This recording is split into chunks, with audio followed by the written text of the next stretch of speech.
के पूर्व 8-9 सैनिकों की मौत की सजा पर रोक लगा दी गई है। बहुत बड़ी सफलता के तौर पे आप इसे देख सकते हैं। भारतीय नौसेना के पूर्व 8-9 सैनिक की मौत की सजा पर रोक लगा दी गई है। फांसी की सजा होनी थी, लेकिन इस पर रोक लग चुकी है और इस फैसले को भारत की कूटनीतिक जीत के तौर पे, कामयाबी के तौर पे देखी जा रही है। तो एक बड़ा डिप्लोमेटिक कामयाबी हुई है नरेंद्र मोदी के लिए इलेक्शन से पहले।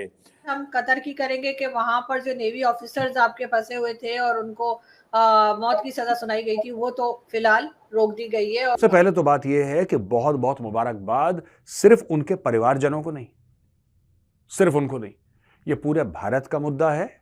पूरे भारत को बहुत बहुत शुभकामनाएं। बहुत अच्छा काम हुआ, इसीलिए शुरू से मैं मुस्कुरा रहा हूं। मुझे बहुत अच्छा लग रहा है यार, I am so happy. Record दे सकता हूं अगर आप इंटरेस्टेड हैं तो वो ये है कि टोटल 115 लोग थे, ठीक है ना।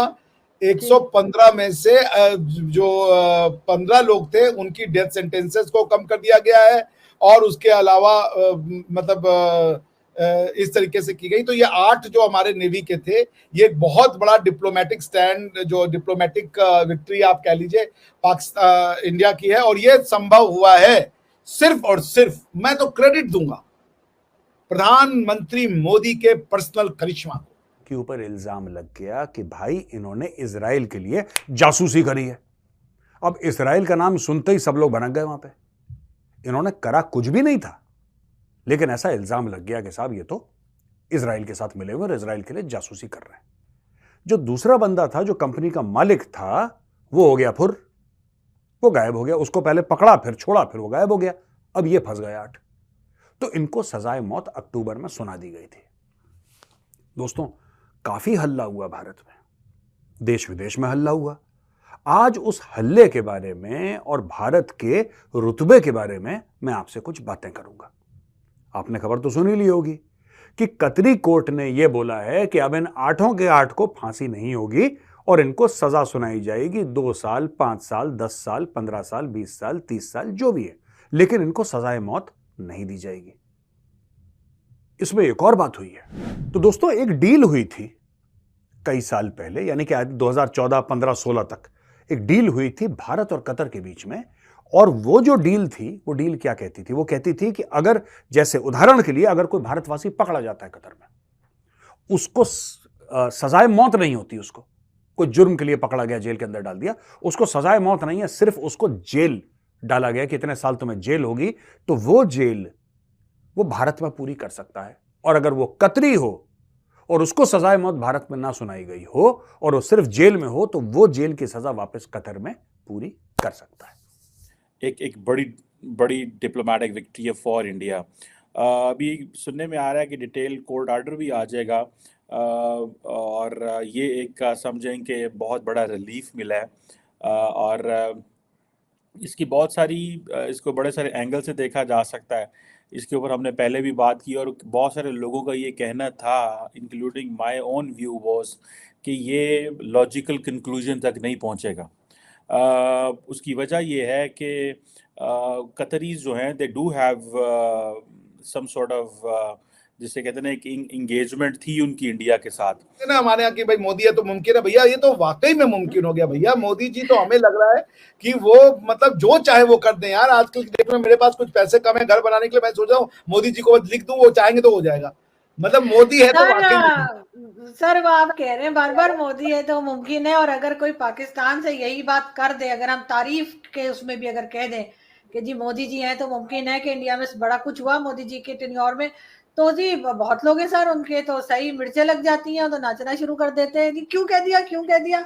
मतलब ये पहले लोग देखे मैंने कि आपके प्राइम मिनिस्टर की पाकिस्तानी तारीफ कर रहे हैं, आपके प्राइम मिनिस्टर की हमेशा जो बुराइयां होती रही पाकिस्तान में, उसको छोड़कर पाकिस्तान के लोग जो है प्राइम मिनिस्टर मोदी की तारीफ कर रहे हैं और कह रहे हैं कि जी मोदी है तो मुमकिन है। और इसके ऊपर पाकिस्तानी नहीं, हिंदुस्तानी जो है वो नाराज हो रहे, वो भड़क रहे, कहते जी क्यों कहा, क्यों कहा। तो मतलब ये वाला पागलपन मैंने पहली बार देखा है इंडियंस में। पहले कभी ऐसे लोग मेरे साथ टकरे नहीं है, लेकिन इस बार तो ऐसे लोग हैं कि अगर मैं तारीफ करूं मोदी जी की तो भी मेरे गले पड़ जाते हैं। अच्छा, जब मैं नहीं करती थी 4 साल पहले तो उसकी वीडियो लगा रहे हैं। यार चाहते क्या है, एक बार बता दें ताकि मैं उस हिसाब से चलूं। लेकिन बहरहाल ये सब बात सिर्फ मेरी नहीं है, मोदी जी की बात आपने देखा होगा, इमरान खान ने भी तारीफ की थी, उन्होंने कहा जी वो करप्ट नहीं है। तो ऐसा ऐसा करके, और जो इस्लामिक कंट्रीज है उन्होंने भी उनको बड़े अवार्ड्स वगैरह दिए हैं। तो हर जगह पे कहीं ना कहीं उन्होंने अपना काम करके कोशिश की और अपने काम से जो है वो आगे बढ़े। मैं भी कोशिश करती हूँ, काम करती हूँ, आगे बढ़ती हूँ। लेकिन मुझे आजकल हिंदुस्तान के लोग जो है वो सबको नहीं कहूंगी, लेकिन कुछ लोगों का बिहेवियर बहुत अजीब लगता है कि वो इस बात पे भी भड़क रहे होते हैं। एक आध तो खैर उनमें से कांग्रेसी है, तो यकीनन जो जिनका ताल्लुक कांग्रेस से, उन्हें तो यकीनन बुरा लग रहा होगा कि आखिर मोदी जी की तारीफ क्यों हो रही है। मगर यही है कि ये फॉरेन पॉलिसी की ही आपको अचीवमेंट लग रही है कि ये इतने लोगों को जो है वो छोड़ दिया गया या उनकी सजा बदल दी गई। जी देखिए, बहुत से लोगों ने मोदी जी के बारे में अपनी ओपिनियन रखी थी और वो बदले। तो यदि आपकी मोदी जी के बारे में कोई ओपिनियन थी, आप बदलें तो कोई बात नहीं। इंसान सीखता है, इवोल्व होता है, हम सब सीखते हैं। स्मृति ईरानी जी ने भी प्रधानमंत्री मोदी के अगेंस्ट में धरना किया था, बहुत लोग बदल गए क्योंकि लोग समझते हैं, ठीक है ना। तो मैं जिनका बहुत बड़ा फैन हूँ, तारिक फतेह साहब, उनका ये वीडियो था कि भाई इंडिया को बाल्कनाइज हो जाना चाहिए। ये तारिक फतेह साहब का वीडियो भी फ्लोट किया गया था, लेकिन तारिक फतेह ने जो काम किया वो तो भारत के सच्चे सपूत भी कहीं नहीं कर सकते थे। उन्होंने भारत के उसको जुबान दी। कई पाकिस्तानियों ने भारत के लिए वो किया जो शायद हिंदुस्तानी ना कर पाते। भारत हमेशा तारिक फतेह साहब का ऋणी रहेगा।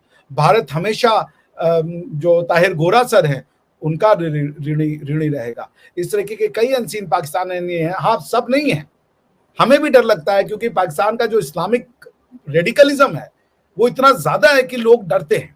बट मैं ये भी जानता हूँ, मेरा खुद का एक्सपीरियंस है कि लोग हैं जो जो जो बदले हैं और जो वाकई में जनरली बिलीव करते हैं। सर मैं अगर साड़ी पहनूं, मेरे साड़ी पहनने पे एतराज किया जाता है। मेरी तो ग्रैंड मदर साड़ी पहनती थी, मैंने उनको कभी सलवार कुर्ते में देखा ही नहीं।